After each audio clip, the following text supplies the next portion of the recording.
Hello class 12, welcome to my channel learn with basic.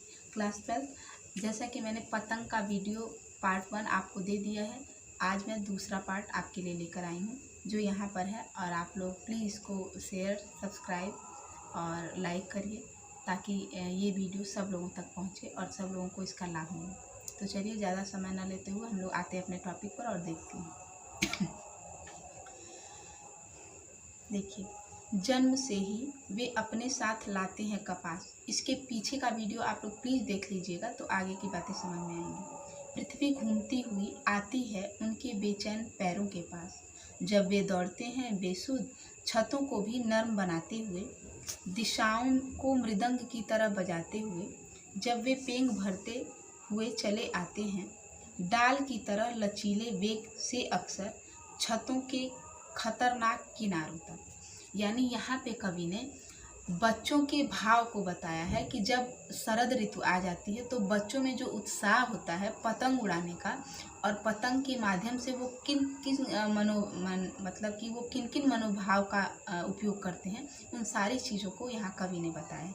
तो चलिए इसके अर्थ को हम लोग देखते हैं। कवि ने बताया है कि जब वो बच्चे जो होते हैं वो कैसे होते हैं, जन्म से ही लाते हैं अपने साथ कपास, अर्थात वो कपास की तरह मुलायम और नरम होते हैं। ठीक है। पृथ्वी घूमती हुई आती है उनके बेचैन पैरों के पास, अर्थात जिस प्रकार बच्चे जो है नरम और कोमल होते हैं, लेकिन वो इतना दौड़ते हैं तो लगता है कि पृथ्वी उन्हीं के पास चक्कर लगा रही है। ठीक है, उन्हीं के पास आ गई है। तो कहते हैं कि वो जैसे इसका यही मतलब हुआ कि वो एक जगह स्थिर नहीं रह सकते, तो पृथ्वी उनके पास ही है, मतलब वो जहाँ जा रहे हैं पृथ्वी उनके पास है, अर्थात वो एक जगह स्थिर नहीं होते हैं। ऐसा लगता है जैसे उनके पैरों के पास पृथ्वी क्या होती है, घूमती है। वे व्याकुल होकर दौड़ते हैं, यानी जब वे दौड़ते हैं बेसुध तो इसका मतलब हुआ वो व्याकुल होकर दौड़ते हैं। दिशाओं को मृदंग की तरह बजाते हुए, अर्थात वो बहुत शोर शराबा करते हैं। जब वो चिल्लाते हैं, हो हुल्ला करते हैं तो बहुत आवाज़ें आती हैं, जिसको कवि ने मृदंग की उपमा दी। जब वे पेंग भरते हुए चले आते हैं, फिर कहते हैं कि जब वे एकदम मतलब व्याकुलता से दौड़ते हैं डाल की तरह लचीले वेग से, अक्सर छतों के खतरनाक किनारों तक। कवि कहता है कि वे आवाज करते हुए, शोर मचाते हुए ऐसे प्रतीत होते हैं जैसे वो एक ढोलक रूपी बाजा मृदंग बजा रहे हैं। वे घूमते हुए प्रायः एक ओर से दूसरी ओर चलते रहते हैं। उस समय ऐसे प्रतीत होते हैं जैसे प्रायः तेज गति से पेड़ की जो शाखाएं हैं वो लचीली होकर झुक जाती हैं। ठीक है, इस तरह का भाव उनके अंदर आता है और जो देखने से ऐसा लगता है कि बच्चे कितने उत्साहित हैं। ठीक है, तो इसके भावार्थ को भी हम लोग देख लेते हैं। कवि कहते हैं कि बच्चों के तलवे में कपास बंधी हुई होती है, उनको कठोर तल का आभास नहीं होता, अर्थात छत का आभास नहीं होता। वे बेसुध होकर दौड़ते रहते हैं, एक जगह टिकते नहीं। जब वे दौड़ते रहते हैं तो ऐसा लगता है जैसे मृदंग बज रहा हो, ऐसा लगता है पृथ्वी उनके साथ भाग रही हो, अर्थात वो एक जगह स्थिर नहीं रहते हैं।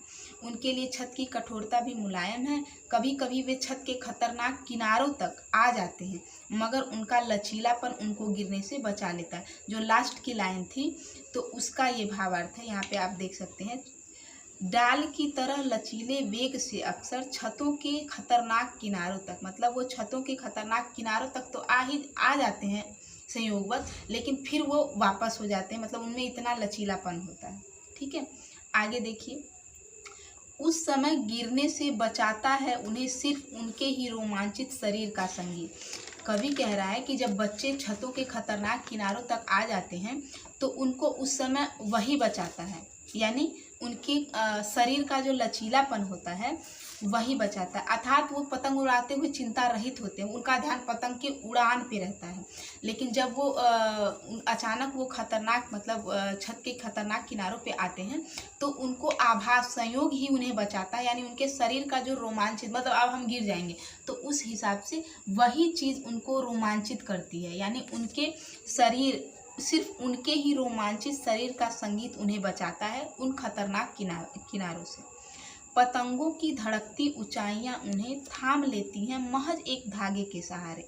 पतंगों के साथ साथ वे भी उड़ रहे हैं अपने रंध्रों के सहारे।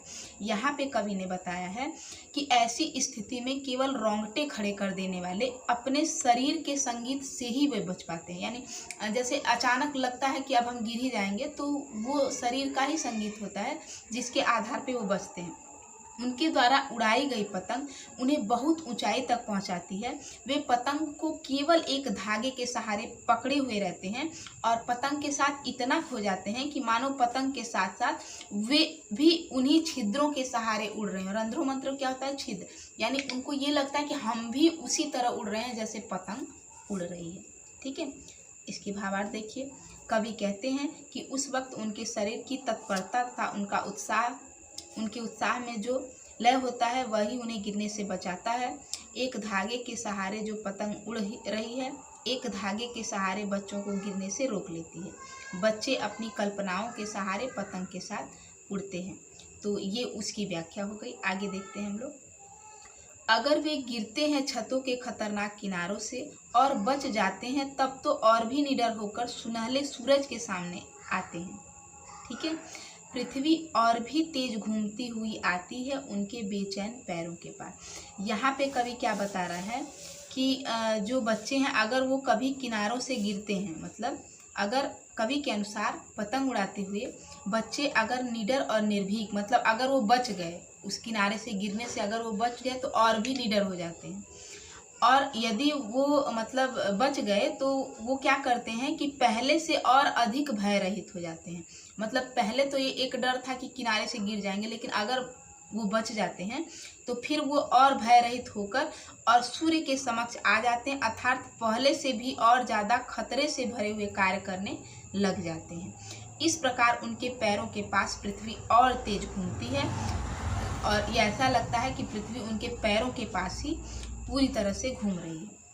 अब देखते हैं, पतंग उड़ाते हुए जब बच्चे छतों के खतरनाक किनारे से बच जाते हैं तो उनकी निर्भीकता और आत्मविश्वास और अधिक बढ़ जाता है और वे दुगने साहस के साथ फिर से छत पर आते हैं और पतंग उड़ाते हैं।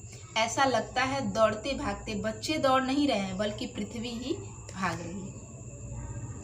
इतना वीडियो देखने के लिए आप लोगों का बहुत बहुत धन्यवाद और इस वीडियो को प्लीज़ आप लोग लाइक शेयर और सब्सक्राइब कीजिए। इसके भावार्थ इसमें मैंने डाल दिए। अगर थोड़ी बहुत आप लोगों को दिक्कत हो रही हो तो प्लीज़ इसके भावार्थ को एक बार पढ़ लेंगे तो आपको सारी चीज़ें समझ में आ जाएंगी। वीडियो पूरा देखने के लिए धन्यवाद।